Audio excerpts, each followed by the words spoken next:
I never thought a simple comment could change everything. It was one of those quiet Saturday mornings when the world feels like it's moving just a little slower, giving you the chance to catch your own breath.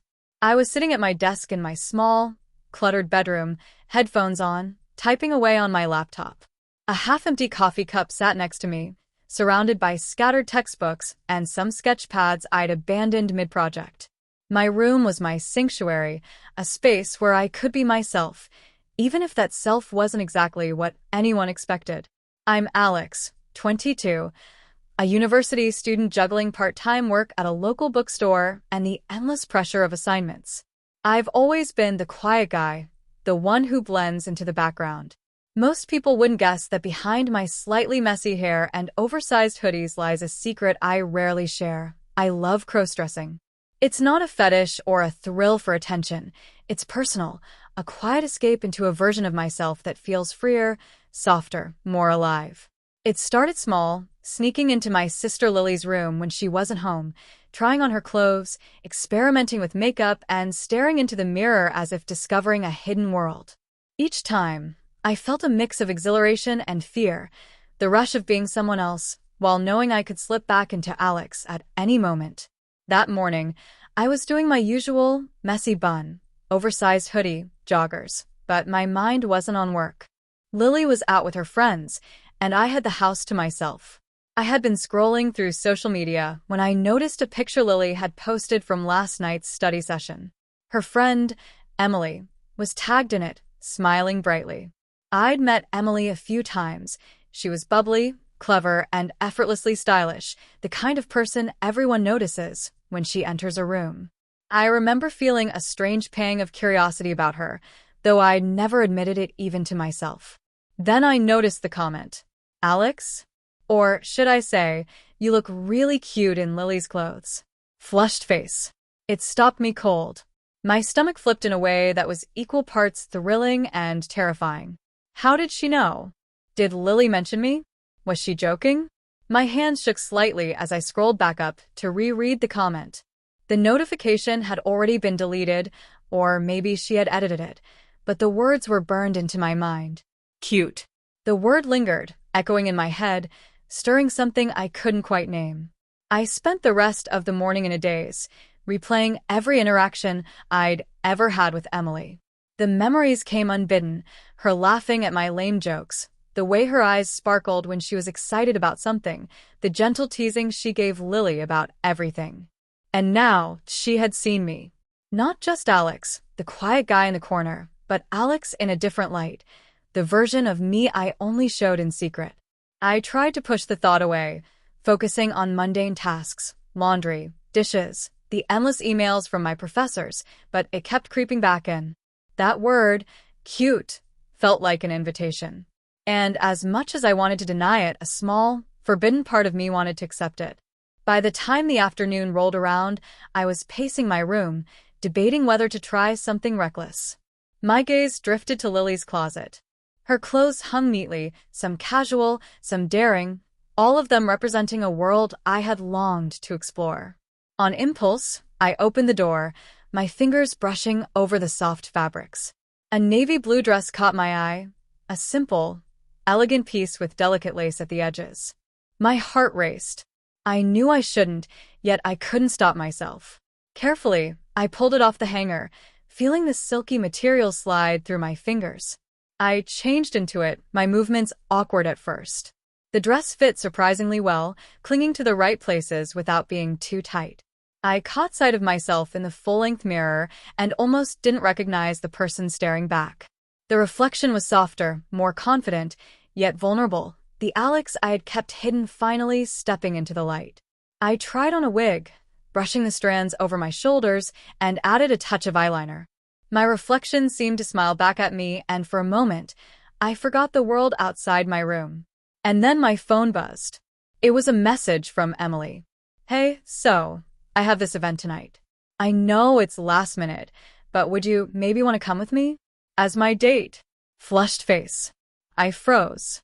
The words burned themselves into my brain. A date. With Emily. She wanted me, Alex, or maybe the other version of me, the one in Lily's dress, to be her companion. My mind raced with possibilities, fears, and excitement. Could I do it? Should I? The thought of stepping outside, being seen, being noticed, sent a thrill through me, tangled with nerves. Part of me wanted to say no immediately, retreat to the safety of my room, and pretend none of this had happened. But another part, the part one rarely acknowledged, wanted to take the risk, to see what it felt like to exist in this form in the real world, under someone else's gaze. And Emily's gaze, I realized, was kind, playful, and inviting. I didn't know what the night would hold, or how it would change me. All I knew was that the ordinary, quiet life I had been living had suddenly tilted on its axis. And somewhere deep inside, a voice whispered, almost teasingly, "Maybe it's time to step into the light." Little did I know, this choice would set off a chain of events I could never have predicted, where thrills and fears would collide, secrets would be tested, and the line between Alex and someone else would blur in ways I wasn't ready for. When I first read Emily's message, I thought I was hallucinating. My eyes kept darting back to the screen, rereading the words as if they might suddenly rearrange themselves into something sensible.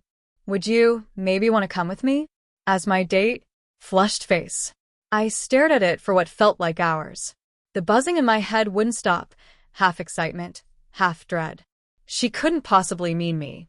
She couldn't possibly know what I was doing right now, standing in front of my mirror in Lily's navy dress, eyeliner smudged on my trembling eyelids. But maybe she did. I typed, erased, typed again. Finally, I sent back the safest thing I could think of. "Are you serious?" Her reply came almost instantly. "Dead serious. Don't overthink it. Just say yes." My knees felt weak. The logical side of me screamed no. This is insane. You'll get caught. People will laugh. Emily's just joking. But another side, a louder, bolder side, whispered she saw something in you. She called you cute. She wants you. I set the phone down, pacing my room. My heart beat against my ribs like a trapped bird. I had no idea how to explain this to myself, let alone anyone else. And yet, I couldn't shake the curiosity. What would it feel like to step outside, not as Alex the invisible boy, but as her? I returned to the closet, fingers tracing over Lily's clothes like they were forbidden treasures. This wasn't my first time trying them on, but tonight felt different. There was purpose now and expectation.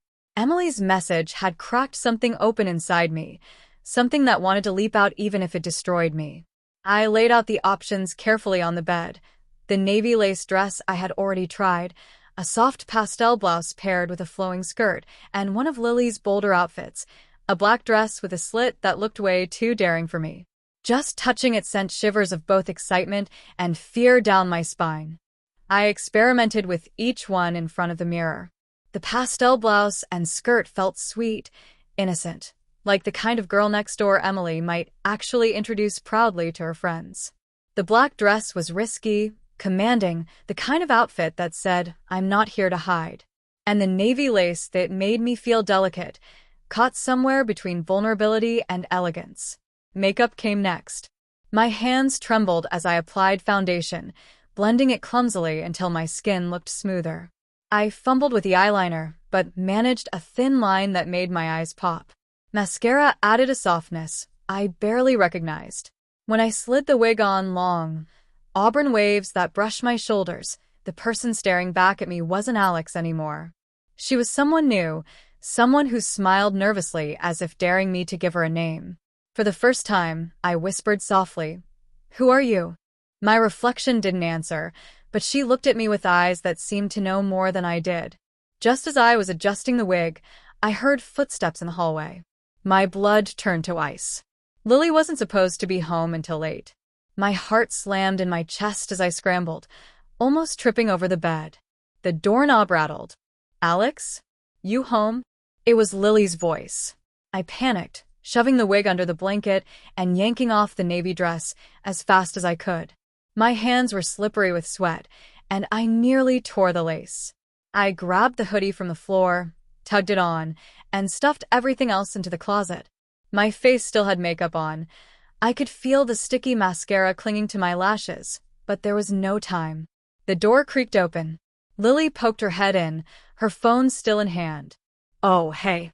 Just checking if you were around." Emily bailed on our coffee hangout, said she had plans. Weird, right? I froze. Emily had bailed because of me?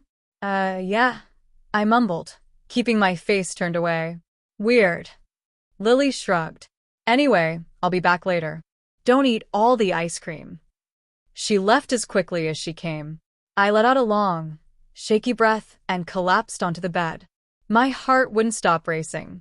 That had been too close. If Lily had come in 2 minutes earlier, she would have seen everything. Me in her dress, her wig, her makeup. The thought of it made my stomach churn.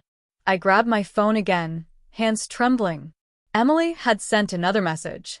So, what do you think? Say yes.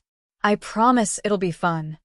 Attached was a selfie of her in a sparkly silver dress, hair curled, lips painted red. She looked stunning, radiant, confident, like someone who belonged in the spotlight. And she wanted me by her side. I typed with shaky fingers. What if people notice something off? Her reply came quickly. Then let them. You'll be with me. That's all that matters. Something in my chest swelled. Fear, yes, but also a dangerous kind of longing. For once, someone wasn't mocking or judging. She was inviting me in. I didn't know what to call the girl in the mirror yet, but I knew this much. Tonight, she had a chance to step into the world. The next few hours blurred together in a haze of trial and error. I redid my makeup 3 times, wiped it all off, and started again. Each stroke of eyeliner was a battle, each brush of blush a negotiation with myself. I rehearsed my voice in whispers, trying to soften it without sounding ridiculous. I practiced walking in Lily's heels, stumbling at first, then finding a rhythm that felt almost natural.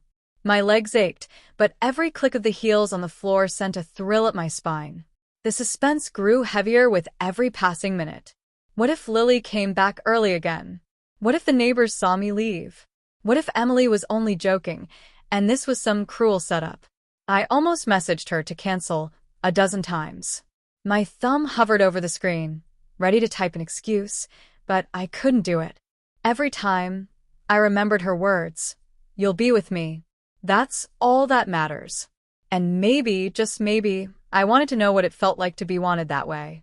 By the time the clock struck 7, I was ready, or as ready as I would ever be. The navy lace dress hugged my frame, the auburn wig shimmered under the lamplight, and the girl in the mirror smiled nervously back at me. She was terrified, but she was also alive. When my phone buzzed again, it was Emily. I'm outside. Ready. My heart leapt into my throat. This was it. I grabbed a small purse Lily had left behind, slipped my phone inside, and took one last look in the mirror.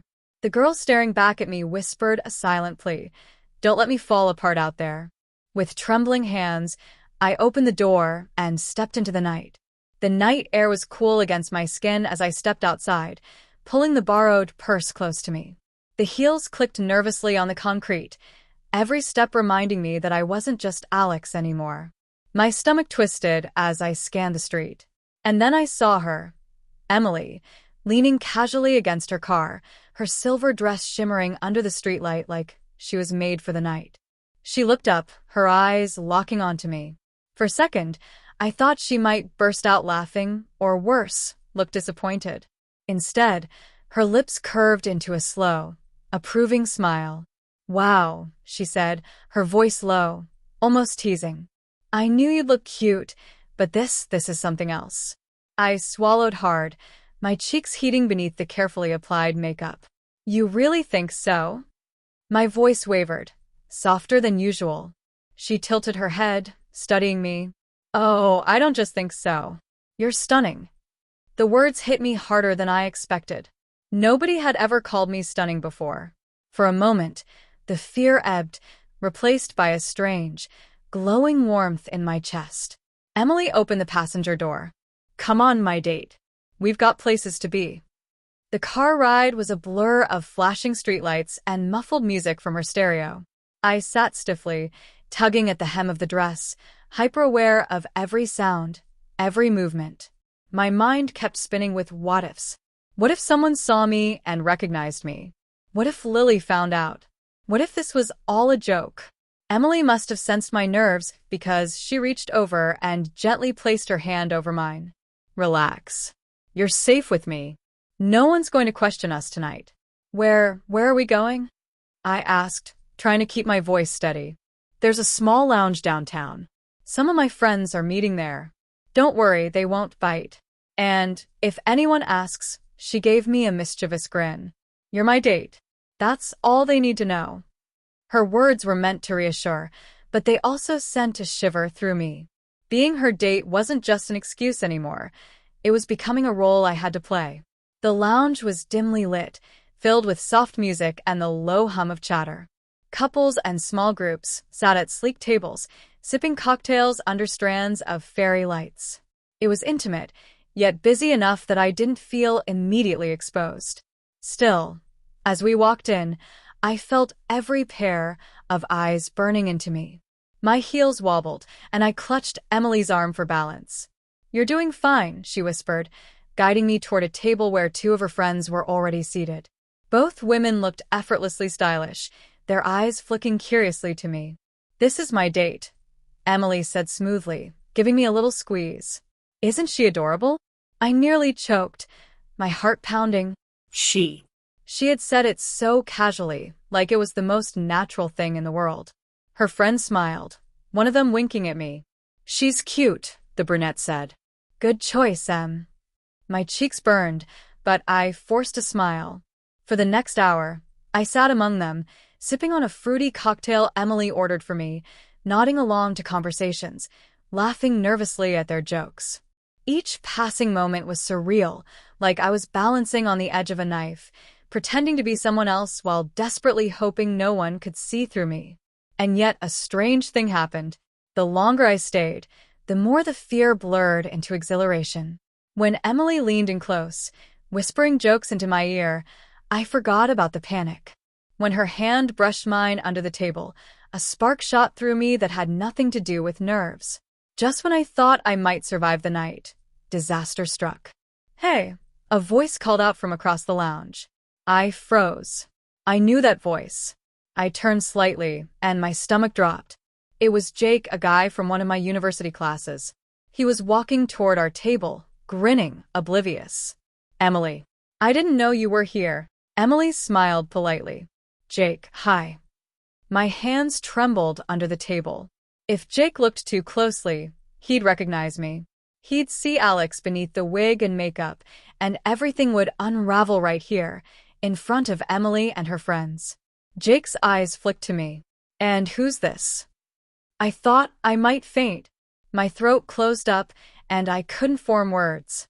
But Emily, quick as ever, jumped in. This is my date, she said firmly, her tone leaving no room for questions. Isn't she lovely? Jake blinked, then smiled awkwardly. Oh yeah, totally.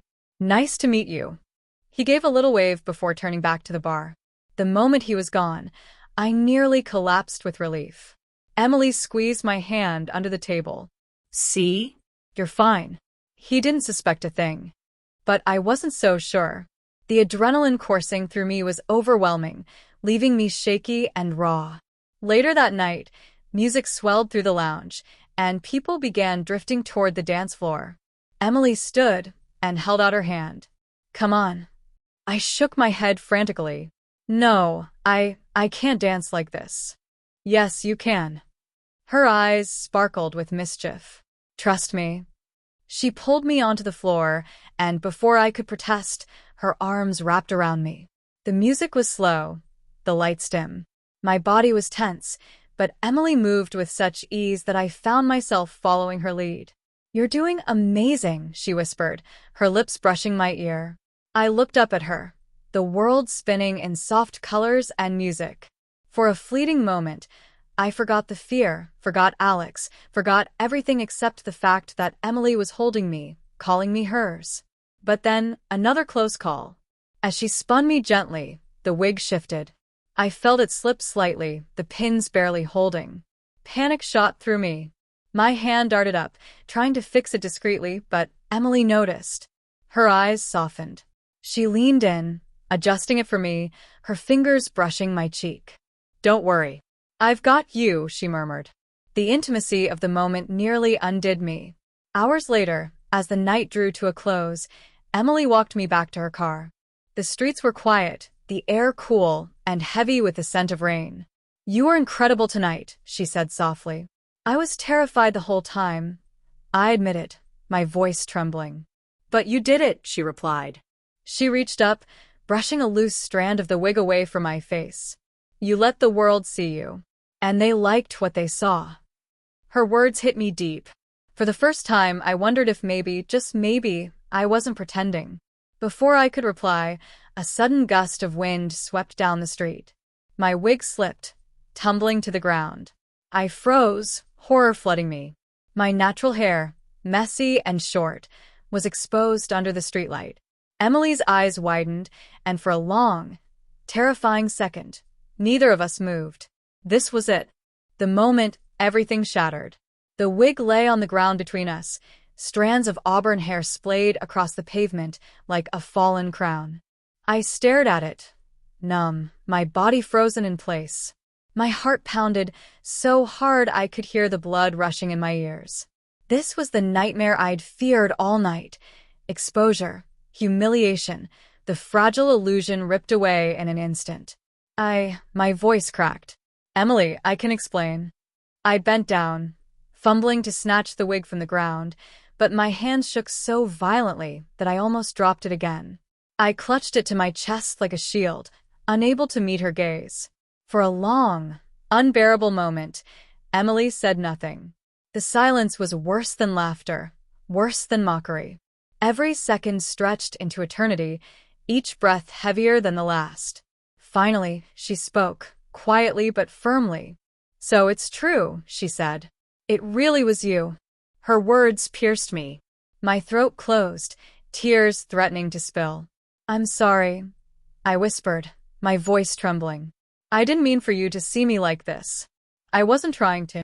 Alex. Her tone stopped me cold. It wasn't angry, but it wasn't soft either.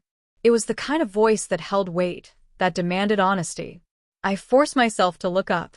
Emily's expression was unreadable, her eyes searching mine, her lips pressed in a line. She didn't look disgusted, but she didn't look thrilled either. She looked conflicted. I called you cute, she said slowly. I wasn't joking. My breath caught.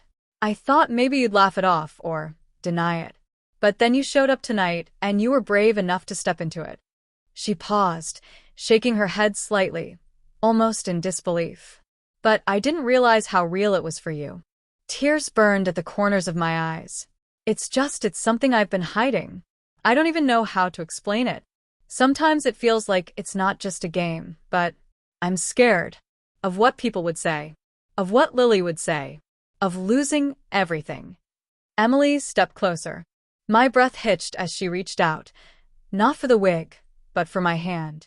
Her fingers laced through mine, warm and steady. You don't have to explain everything right now, she murmured. But you do have to decide. Are you going to keep hiding, or are you going to let someone in? Her words cut straight through me. A lump formed in my throat, too heavy to swallow. I wanted to tell her everything. That the girl she saw tonight wasn't just a disguise. That every time I looked in the mirror I felt both terrified and alive. That I didn't know who I really was, but I wanted to find out. But the fear held me back, chaining my words in silence. Emily squeezed my hand gently, waiting. The night stretched around us, quiet except for the distant hum of traffic and the pounding of my heart. Finally, I opened my mouth to speak. Emily, The sound of footsteps echoed down the street. I froze, whipping my head toward the noise. A figure was approaching from the corner, illuminated by the street lamp. My stomach dropped when I recognized the familiar outline. Lily, my sister's voice rang out, sharp and confused. Alex? What the hell are you doing out here? The world stopped. I stood there in the navy lace dress, clutching the wig in my hands, my makeup smeared from the long night. Emily's hand was still in mine, and my sister was staring at us, her eyes widening with each passing second as the truth unraveled right in front of her. I wanted to vanish, to melt into the pavement. My lips parted, but no sound came out. Lily's gaze darted from me to Emily, her face pale with shock. "Oh my God," she whispered. Emily's grip on my hand tightened. She didn't let go. And in that moment, standing between the two people who could either destroy me or save me, I realized the secret I had fought so hard to protect was no longer mine to control. What happened next would change everything. Emma's footsteps echoed from the driveway, each one sending jolts of panic through me. My hands shook slightly as I adjusted the wig and smoothed down the dress, trying to look calm. Lisa, sensing the tension, backed away slowly, her smile fading into a wary glance. My heart pounded in my chest like a drumbeat, the suspense almost unbearable. I moved toward the living room, every step calculated, pretending to be relaxed. The door creaked open, and Emma stepped inside, humming a familiar tune. My stomach twisted. Would she notice? Would she see the wig slightly askew, the faint traces of makeup I had left on my cheeks, or the heels that clicked too loudly against the hardwood floor? Emma looked up, her eyes scanning the room, stopping at me. A flicker of surprise crossed her face, and my throat tightened. "Alex," she said, her voice a mixture of curiosity and amusement. "You're dressed differently." I forced a laugh, trying to sound casual, my fingers nervously twisting the hem of my dress. Yeah, just trying something new," I said, hoping my voice sounded confident. Lisa, sensing the moment, quietly slipped out of the room, leaving me alone with Emma. My pulse raced. The room felt smaller, tighter, every detail magnified. Emma took a step closer, her gaze lingering on me. "You look amazing," she said slowly, a hint of something unreadable in her tone. Relief and dread collided in my chest. She wasn't upset. She wasn't angry. But she wasn't exactly neutral either. Her eyes, sharp and observant, seemed to see right through me, the person I had been hiding and the girl I had become. "Thanks," I murmured, trying to keep my voice steady. I wanted to laugh, cry, and confess everything all at once. But I forced myself to stay composed, knowing that one wrong word could unravel everything. Emma smiled softly, tilting her head. "You know, I always wondered what it would be like if you explored this side of yourself." Her words hung in the air, teasing and dangerous. My mind raced, imagining all the consequences and possibilities. Then the unexpected happened. My phone buzzed violently on the table. I glanced at it. Lisa had sent a snap. A picture of me in full transformation, posted online. Viral. Hundreds of likes, hundreds of comments. My secret was no longer just mine. The world could see me, the girl I had become. I froze, my hands trembling, the room spinning. Emma's eyes followed my gaze to the phone, and she froze too. The air was thick with tension, the reality of exposure pressing down on us. "Alex, is this?" she started, her voice barely a whisper. I couldn't answer. Words failed me. The secret I had guarded so fiercely was now out in the open, and the consequences were impossible to predict. The suspense was unbearable. My identity, my dual life, my very sense of self, hung in the balance. Emma took a step closer, her expression unreadable. "We need to talk," she said softly, and my heart leapt into my throat. The doorbell rang suddenly, startling both of us. Another visitor? A neighbor? Or someone who had seen the post online? My mind raced, trapped between fear, excitement, and the thrill of the unknown. And then the screen went black. The cliffhanger left every question unanswered. Would Emma accept me? Would my secret survive this viral exposure? How would the world react to the girl I had become? The suspense was complete, leaving viewers on the edge of their seats, desperate to find out what would happen next. The story didn't end. It had only just begun.